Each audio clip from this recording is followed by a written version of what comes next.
길거리 다니면서 떨어진 낙엽들을 바라보면서 묵상을 합니다.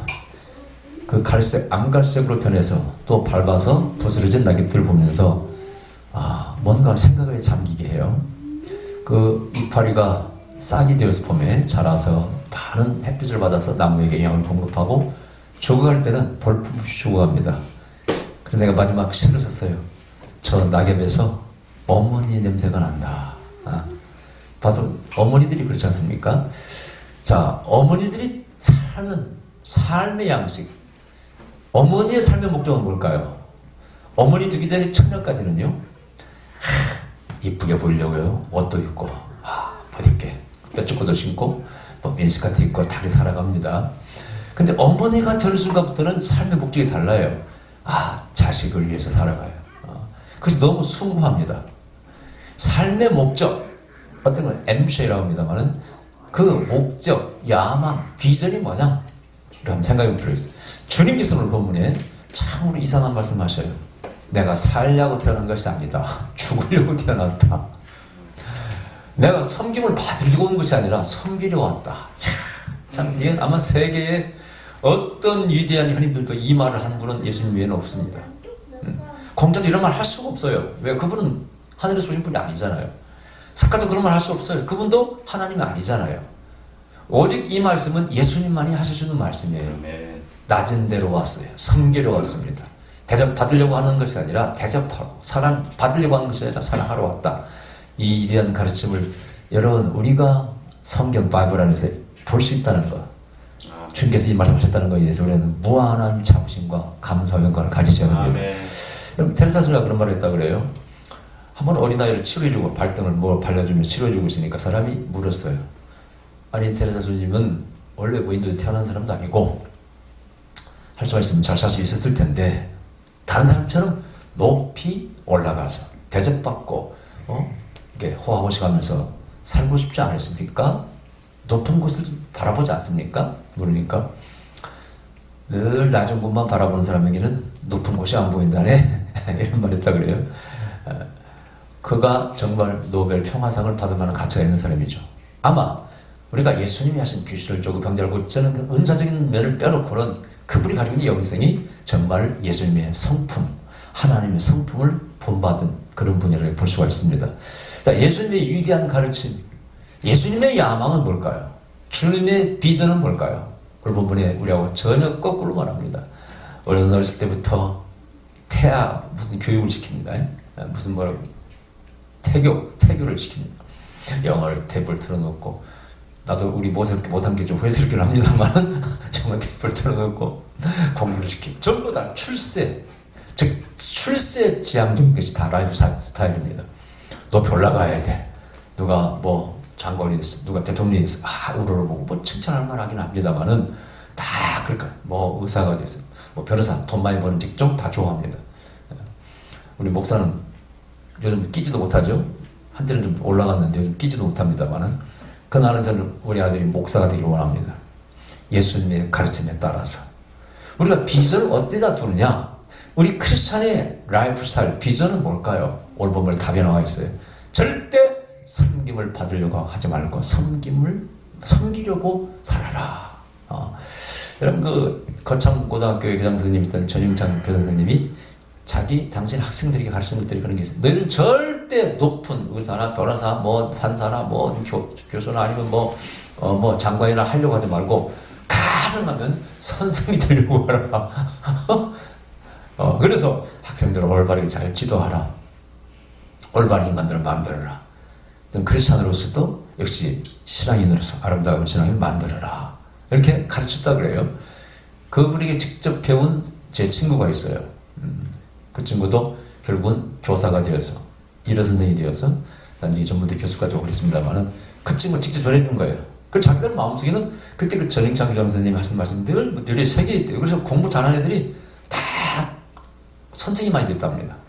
뭐 높은 벼슬에 올라가려고 하지 않고 그만큼 그런 영향을 줬다 그래요.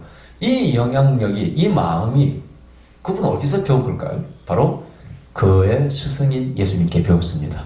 제자를 발을 씻기시고, 너희들 높은 자를 대교하는 거냐? 뒤에 보세요, 앞에. 여기 보니까 아까 읽었던 35절 이하에 보면은요, 세베대 아들 야고보와 요한이 주께 나와 여짜오되 선생님이여 무엇이든지 위에 구하는 바를 우리에게 하여 주시기를 원하옵나이다. 둘이 어떻게 했어요? 높은 자리에 올라가기 위해서 주님의 나라가 임하면은 그 우편과 좌편에 우리를 앉혀 주시옵소서. 그러자 주님께서 하신 말씀이 그래 올라오고 싶으면 올라가. 그 자리는 분명히 있긴 있는데 나도 모른다 누가 거기 앉을 줄은. 너희 가운데 주님의 그 평가 기준은 뭡니까? 잘 섬기고 자신을 낮춘 자가 그 자리에 앉는다는 거예요. 결국 이 땅 위에서 목에 힘주고 여기다 벼슬을 딱 달고 힘을 주고 약한 자를 괴롭히고 그런 사람은 절대 주님의 좌우편에 앉지 못한다는 겁니다. 그런 원칙을 딱 가르쳐줍니다. 과연 주님의 나라에서 주님의 좌우에 누가 앉을지는 모르겠습니다. 아까 말한 테레사가 앉을, 수녀가 앉을지 뭐 누가 슈발처 박사 앉을지는 모르겠습니다만은 주님께서 분명하게 우리에게 좌표를 설정해 주세요. 원칙을 말씀합니다. 대통령 그런 목표 포지션이 아니라 섬기는 자가 바로 우리의 야망이 되어야 된다. 할렐루야. 아멘. 자, 그런 면에서 우리는 신관을 이해해야 돼. 보통 우리는 신은 존경받고 경외받고 모든 피조물들에게 높임받기 위해서 존재하는 걸 착각하고 있습니다. 근데 이것처럼 우스운 신관에 대한 오해가 없어요. 성경의 오늘 본문이 정확한 답입니다. 하나님은 사랑하기 위해서 존재합니다. 아멘. 섬기기 위해서 존재합니다. 아멘. 그렇기 때문에 그분은 모든 피조물의 존경을 받을 만한 가치가 있으신 분입니다. 자격이 있으신 분입니다. 아멘. 아멘. 말 그분이 저 다른 신들처럼 휘황찬란하게 금빛찬란하게 우상을 만들어 놓고 거기서 절을 받는 그런 신이라면은 나는 지금 이 순간 교회에 나오지도 않을 것이며 그 신을 엉덩이를 차가지고 우주 밖으로 쫓아내버릴 것입니다. 그런 신이 왜 존재, 무슨 가치가 있으면 무슨 필요가 있습니까? 제가 좀 맨날 좀 자랑해서 죄송합니다만 어디 가서나 어쨌든 저는 지금도 제 원칙을 지키려고 그래요. 사치 않으려고 노력하고 낮은 포지션에 앉으려고 노력하고 예전에 말씀드렸죠. 총회에 한번 나가본 적이 없다고. 시켜놔서 나가야지. 나가본 적이 없어요. 어디서나 저는 이만하는 걸 별로 좋아하지 않았어요. 뒤에서 그냥 서포팅하는 걸 좋아했고 문제가 생기면 그걸 뒤에서 풀려고 하려고 노력했고 이렇게 살아왔지. 절대 전면에 나서 하려고 하지 않았어요. 할 수 없이 어떤 포지션이 오면 열심히 감당했을 뿐입니다. 근데 그 모든 것이 성품도 그런 게 있겠지만은 가장 중요한 것은 예수님의 가르침이 그러했기 때문에 그렇습니다.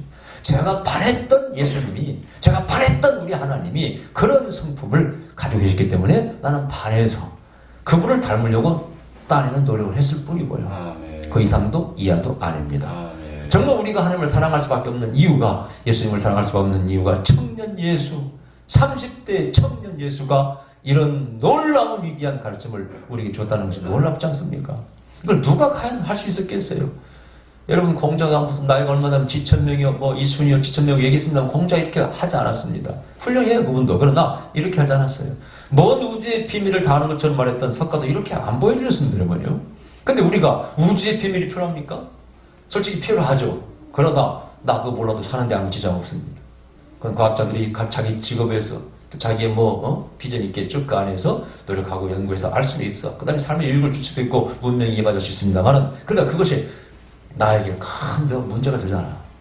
나는 내 주인 삶을 정말 아름답고 가치 있고 보람있게 살고 싶은데 그건 우주의 비밀이 아니라 이런 바로 섬기는 삶의 자세가 정말 진리 중에 진리임을 저는 믿습니다. 할렐루야. 여러분 많은 이 지구상에 이제 명멸해간 있다가 사라져간 영웅들이 있고 인물들이 있습니다만은 뭔가 제가 우리 영웅학이라 할까 영웅론이라 할까 좀 바꿔잡게 들었습니다. 자, 지금까지 많은 사람들은 크면은 제일 좋아합니다. 나라도 제일 커야 돼. 중국 저 교만스러운 시진핑이와 일당들을 보십시오. 난 처음에 시진핑이 개혁하기를 좋은 사람인 줄 알았어요. 그러나 요즘 하는 행태를 보면은요, 아주 이 독재자가 이런 독재자가 없습니다. 어저께 쓰면 지금 시황제라고 그러겠어요. 중국이 이웃 나라를 대하는 걸 보면은요, 아주 힘으로 난리를 칩니다. 이번에도 미국에 공정한 무역을 하자고 떠드니까 우리 네티즌들이 뭐라고, 야, 어떻게 네 입으로 그런 말을 할 수 있냐, 중국에서. 우리한테 사드로 보복을 지금까지 해오시면서, 뭐 공정하게 하자고? 그러니까, 큰 것들이 모든 사람의 바로 야망이 될 수 있습니다만은, 큰 것들 속에는 반드시 뭐가? 그게 독재가 있습니다. 그 다음에 그 힘을 가지고 악용하는 범죄와 죄악이 가득 차 있습니다. 로마도 마찬가지고, 징기스칸도 마찬가지고, 중국도 마찬가지고, 지금 미국도 마찬가지고, 그것들을 존경하라고 하니까 분명히 말씀드립니다. 우리 크리스찬들은 절대 하나님의 이름으로, 예수님의 이름으로, 섬기는 자의 이름으로 그것들을 존경해서는 안 돼요. 큰 자를 너무 좋아하지 마시기 바랍니다. 여러분 돈이 많으면 또 그걸 좋아하죠. 그러나 여러분 좀 2등 됐습니까? 3등 됐습니까? 그 세계 부호 명단에서 누구지? 자기 거의 모든 재산을 다 사야 하는 한 누구의 이름이 갑자기 생각이 안 나네. 인터넷 윈도우 만든 빌 게이츠. 우리 집사 기억력이 잔뜩 좋고만 보니까 보세요. 빌 게이츠는 왜 그럴까? 그 사람이야말로 그 사람이 지금 크리스천이 정확히 모릅니다만은 진짜 그 사람은 서양 문명 속에 담겨있는 기독교 정신을 배운 사람입니다. 항상 그들은 벌어서 내 이웃을 위해서 헌하려는 자세를 가지고 있습니다. 그게 어디서 나오는 겁니까? 목숨을 바쳐서 내가 살기 위해서 온 것이 아니라 내 목숨을 대성물로 주기 위해서 나는 이 땅에 왔다 라고 말씀하시고 실천하신 예수님을 본받으려고 하는 것 아니겠습니까? 그 정신이 안 좋은 것도 많습니다만 그 서양 문명과 정신 속에 들어가 있더라 그런 얘기입니다. 동양 정신 겸양지도 있어요. 겸손한 거 있습니다. 그러나 이렇게 적극적으로 자기를 희생하는 사람은 좀 부족합니다. 네. 이걸 우리가 배워야 돼. 그래서 돈 많은 것 그것이 야망이 아니라 돈을 벌어서 정당 방법으로 벌어서 어떻게 섬길 것인가 그것이 그 사람의 야망이 돼야 돼. 아멘. 우리의 야망을 다 바꿔야 돼. 힘센 것도 마찬가지고. 제가 요즘 재밌게 보는 게 우리나라 국가대표 축구인데요. 지금 하여튼 잘 하는 친구들이 막 나타나기 시작했어요. 그 중에 이제 황의조하고 그 손흥민을 이렇게 이제 제가 참 지켜보고 있는데 원래 뉴스 보니까 손흥민이가 아주 멋진, 아주 진짜 아마 그 손흥민이 일생일대 가장 멋진 골을 넣었어요. 거의 50m를 이렇게 하프라인 뒤에서 치고 가서 수비수 2명 제끼고 골을 했으니까 아마 토트넘 전체를 통해서 아마 제일 멋있는 골일 가능성이 있어요. 그리고 아마 두고두고 이제 축구 역사에 기록될 만한 골이에요. 옛날 마라도나가 기록했던 거 비슷해요. 근데 재밌는 것은 저번에 아시안 게임입니까? 거기서 이 손흥민이가 직접 골을 넣은 것도 있습니다만은 뒤에서 만들어주어서 황의조에게 패스해서 넣은 게 참 많았어요. 그죠? 근데 네임 밸류를 치면은요, 아직은 황의조가 손흥민을 따라올 수가 없습니다. 네? 그죠? 아직은 손흥민이 따라올 수가 없어요. 지금 인자 각광 받고 있습니다. 골 잘 넣고 있습니다만은 네임 밸류에서는 지금 가치라는 따라올 수가 없어. 손흥민들 골을 넣고 싶지 않겠어. 항상 거기에 영광스러운 자리에 골을 넣어서 그날에 MVP가 되어서 각광받고 기자회견하고 그러고 싶지 않겠냐고요. 근데 위치가 감독의 그런 뜻도 있겠지만은 손흥민 그걸 동의했겠지만은 황의조는 뒤에서 손흥민 역할을 못해. 근데 손흥민은 뒤에서 바로 어시스트를 할 수가 있어. 발재간도 좋고 그 역할을 잘 분담해서 결국 금메달을 땄지 않습니까? 근데 지나고 나니까 황의조는 막 올라가. 지금 하늘로 올라갑니다. 그러면서 지쳐서 그런지 이 손흥민은 요즘 각광을 못 받았어요. 근데 이번에 국가대표를 쉬면서 나와가지고 멋진 골을 넣었어. 근데 내가 이 손흥민을 보면서 젊은 나이인데 나이가 26세입니까? 항상 세련된 말을 구사하려고 노력해. 항상 동료들을 칭찬하고 이렇게 괴발한 말 하지 않아요. 그래서 자기 의지가 있겠지. 의도적으로 그런 게 있겠지만은 이 친구는 정말 못 있는 친구다 그런 생각을 해봐요. 그러면서 뒤에서 돕는 자, 섬기는 자의 가치를 생각해 봅니다. 앞에서 골을 넣어서 많은 사람의 카메라 플래시를 받으면서 각광받는 자보다 뒤에서 어시스트하는 자가 더 유지할 때가 많다는 거예요. 할렐루야. 아멘. 그래서 모든 사회에서 모든 분야에서 국가나 교회도 마찬가지입니다. 가정도 마찬가지입니다. 뒤에서 말하씩 돕는 자가 더 가치가 있다는 걸 알아야 돼. 이 역사에서 마찬가지예요.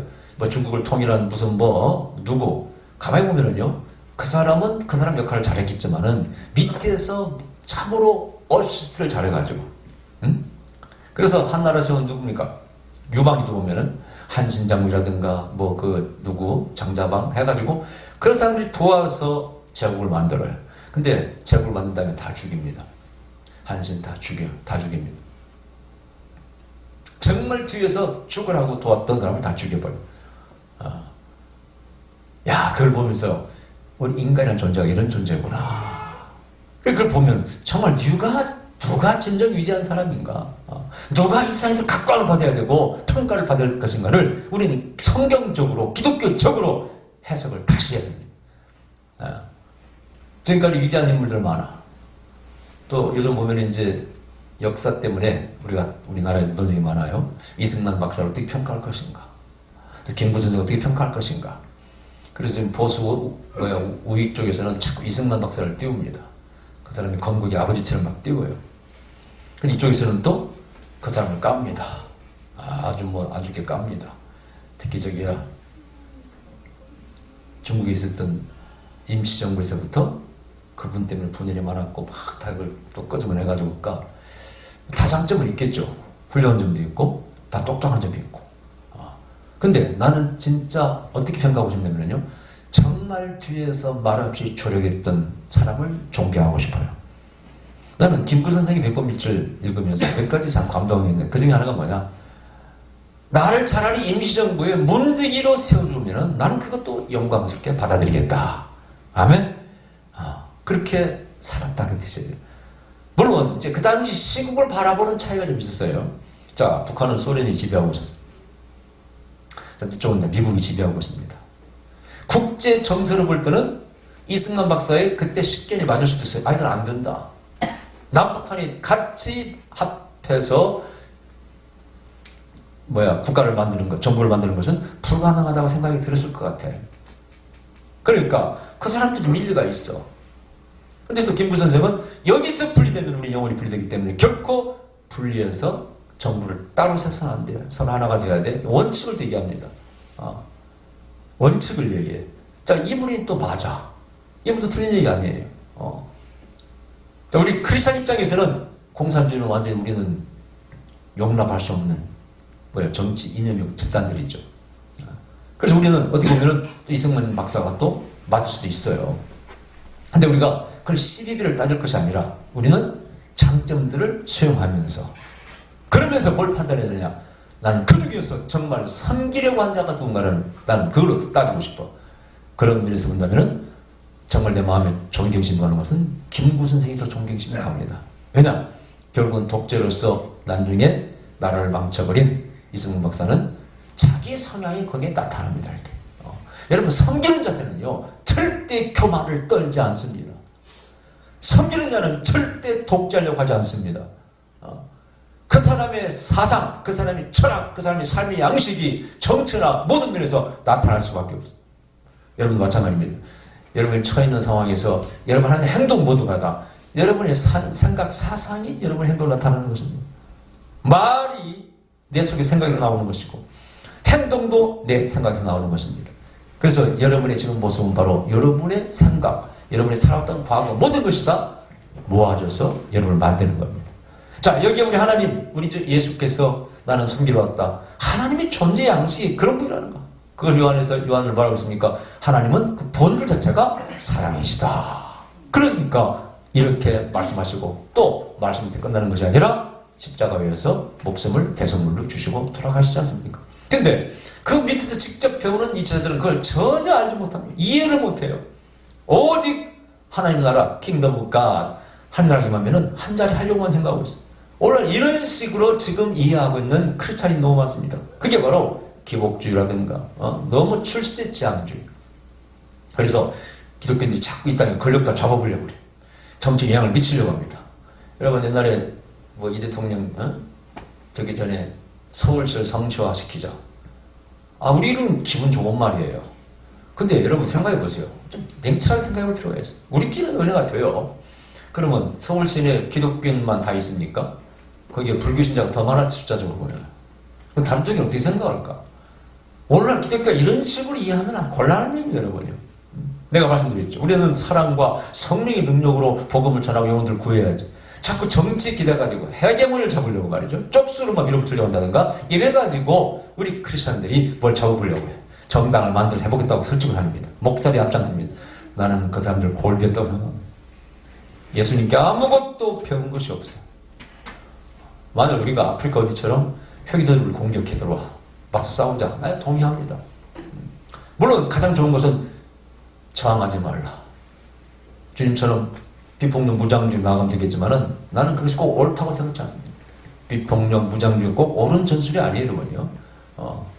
그런 식으로 나가면 아마 저 기독교의 유대한 영화를 누렸던 지금의 터키, 옛날 동로마 제국 수도 아닙니까, 이스탄불이? 지금 회교화하던 것처럼 그렇게 결국 말 거예요.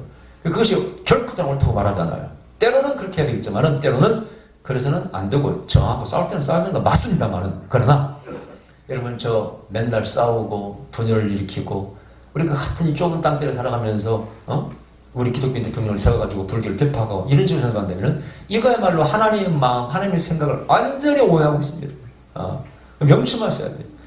기독교가 그런 오류를 역사 가운데 많이 지었지 않습니까?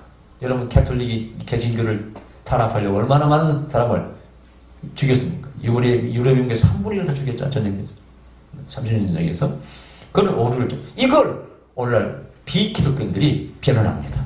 기독교는 이런 종교다. 기독교는 살인의 종교야. 얼마나 사실 많이 죽였습니까, 기독교? 하나님의 이름으로.